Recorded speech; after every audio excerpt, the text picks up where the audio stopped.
If you're anything like me, movies are the most effective way for you to learn something new.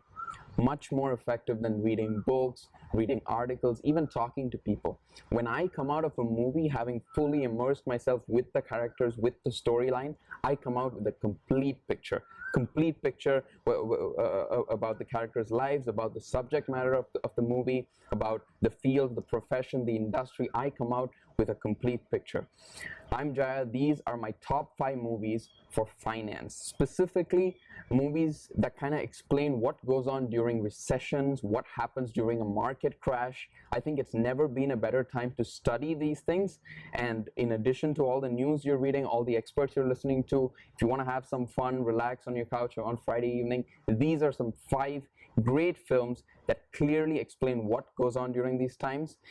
Some are based on real stories, some are fictional, but nonetheless, they'll give you a complete picture. Number 5. Now this one is a classic. It's going to be 30 years old, I think. 1987 movie. Can you guess what it is? It's Wall Street with Michael Douglas and Charlie Sheen. Now, Wall Street hasn't changed much, whether it's 1987 or 2020. Okay, this movie will clearly show you how a few large players are able to change their positions on stocks overnight, and how that affects the whole market, whether that's a long position or whether they short the market. You will clearly understand how a few large movements of stocks can affect the entire market, the value of information. And I think overall this movie, especially with Michael Douglas starring as Gordon Gekko, has been quoted many times on many different other movies. One of the famous quotes is "Greed is good."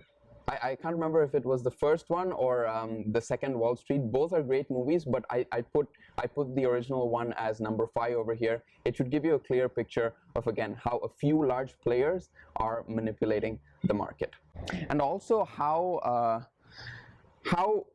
it's not just about holding stocks. We often think of, the stock market as just holding paper value, holding a piece of the company, when in reality, large players, whether it's a Warren Buffett or let's say Chamath Palihapitiya, all these guys, they actually play a role in the management. They sit on the boards after they increase their holdings to a certain amount. They want to make decisions. So this movie also shows you how he transitions from just owning a piece of the company to actually having a say in what goes on, and that there's a lot of conflict that happens between Gordon Gekko and I think Bud Fox, Charlie Sheen, and how the company his father used to work at is being exploited. So I think it's a great story. It'll give you a clear idea on how the stock market is actually linked to the day-to-day management of a company.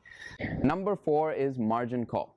Margin Call stars Kevin Spacey. He's the one in House of Cards, not to mention so many other movies. We aren't going to see any more movies from him, at least in Hollywood, for obvious reasons, so let's value what there is.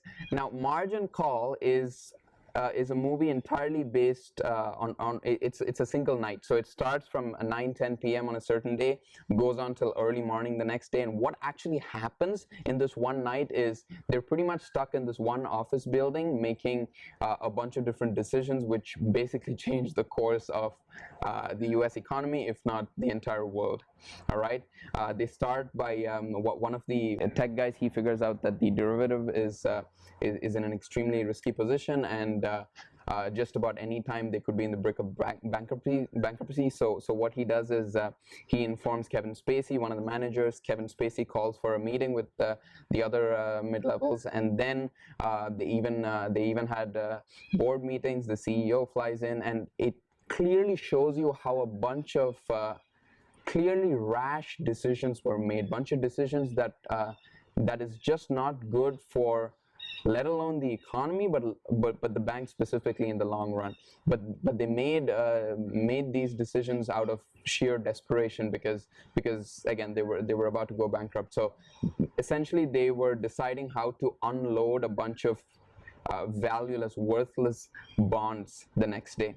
They planned that clearly out over this one night. So one of the things I observed is it's very, very personal. Like I'd have to almost announce to you that, hey, it's a finance movie, because it's all about the individual characters. They're just, it's clearly focused on what's going through all of their minds and how they're dealing with it, and it clearly shows you how people are put in situations of real pressure where they make decisions that are clearly not good for themselves, the company, and everyone around them, and how they trick themselves into doing it is they're given huge bonus checks, huge.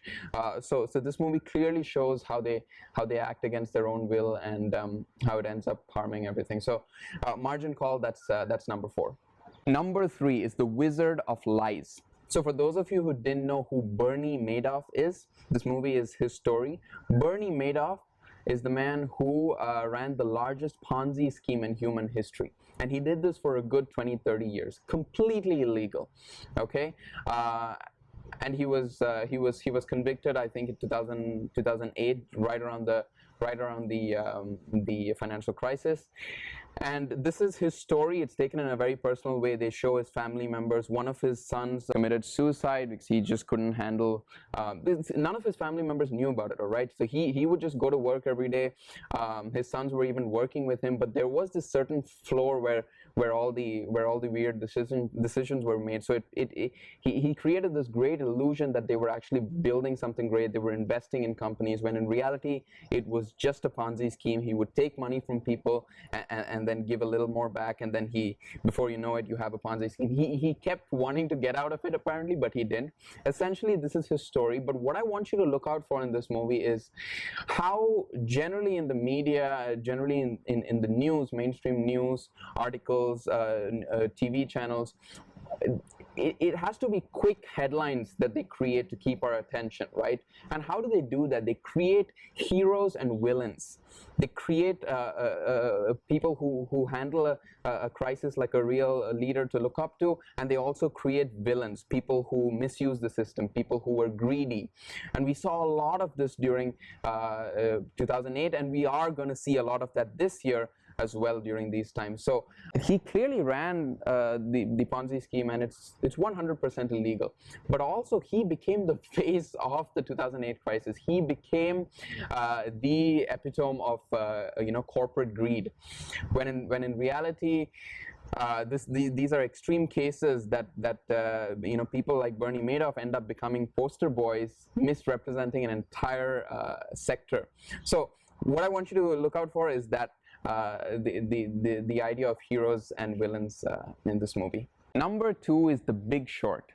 The Big Short is also a book. I think he's a famous writer, Michael Lewis, and Big Short was also made into a film, and it stars great actors. You have Steve Carell, you have Christian Bale, Jeremy Strong, the guy in Succession. Great cast, great storyline, and the storyline is essentially completely facts, exactly what happened during the real estate crisis. So this is a little before the actual financial crisis, the GFC. It was a little before that. So 2007, mid 2007, you're talking, and they explain clearly how. They explain exactly what a CDO is, a collateralized debt obligation. They explain how the banks lent money to people they know will never be able to repay that fully, and they just went on issuing loans. And ultimately, when they realized that, hey, at some point in time these guys are going to default, what they did is they put a bunch of bad loans together, which would otherwise get C or D. They put it together, and they suddenly get a rating of AAA, which is a very good investment. How do they do that? There was a lot of corruption involved. The rating agencies, Moody's, all of these guys had vested interests, and essentially they packaged these as great investments, and then they floated around the market.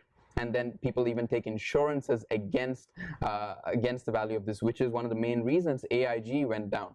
All right, and it's done in a very fun way. They actually go and they find this strip dancer who owns apparently 3 or 4 houses, and then talk to her, and then they come back to the office and figure out how they're going to short the market at this time. Brad Pitt also comes in.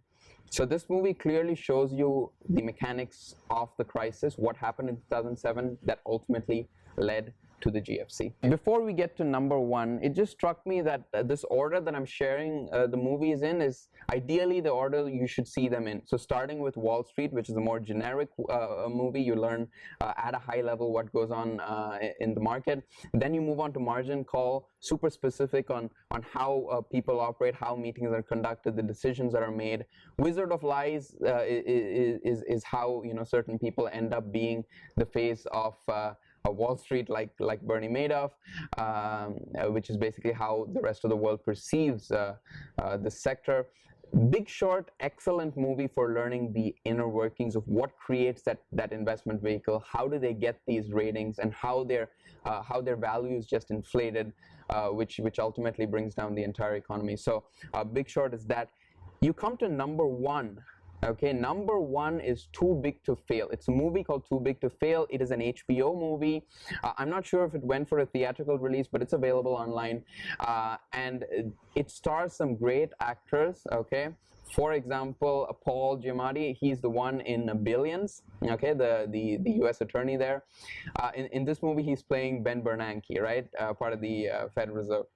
And I mean, his makeup, it looks exactly like him, plus all the other characters, especially the CEOs of all the major banks.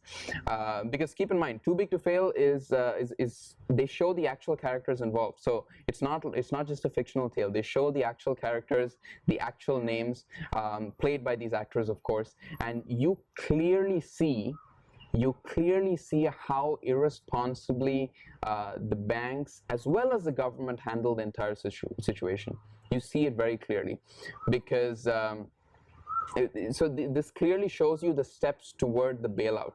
Think of it like that. It's the few weeks and months before the bailout, and essentially how the government ends up giving these banks a lot of cash, and then the movie ends with them actually not using it in the way they were supposed to, which is give more loans, give more credit, and then get the economy back on track. They didn't end up doing that. So this movie clearly shows you Too Big to Fail, how the banks, their thought process, and how they negotiated with the government, and it really completes the piece, and you'll have a complete picture on what happens during a market crash.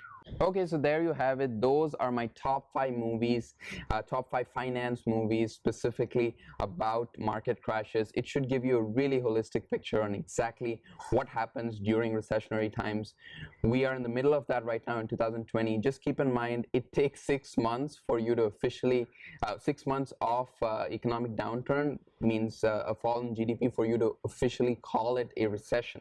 Okay, but we're already seeing it's 2-3 months into the lockdown. We are seeing crazy effects on people's livelihoods, jobs, the economy, businesses, and we're going to see much more that might make 2008 really look like a party. So before we reach that stage, if you want to just have a picture on exactly how all this works, the role of the Fed, the role of the banks, all the businesses involved, the role of the stock market, the role of bailing out, okay, these 5 movies should give you a clear idea, and the next time you read news, the next time you're engaged in conversation, you'll know exactly what leads to what, and how we're going to get out of this particular crisis. I'm also going to make a few more videos, a few more documentaries I want to share, which will go much more deeper on exactly what happened. They may not be as fun, but they're really informative, so stay tuned for that.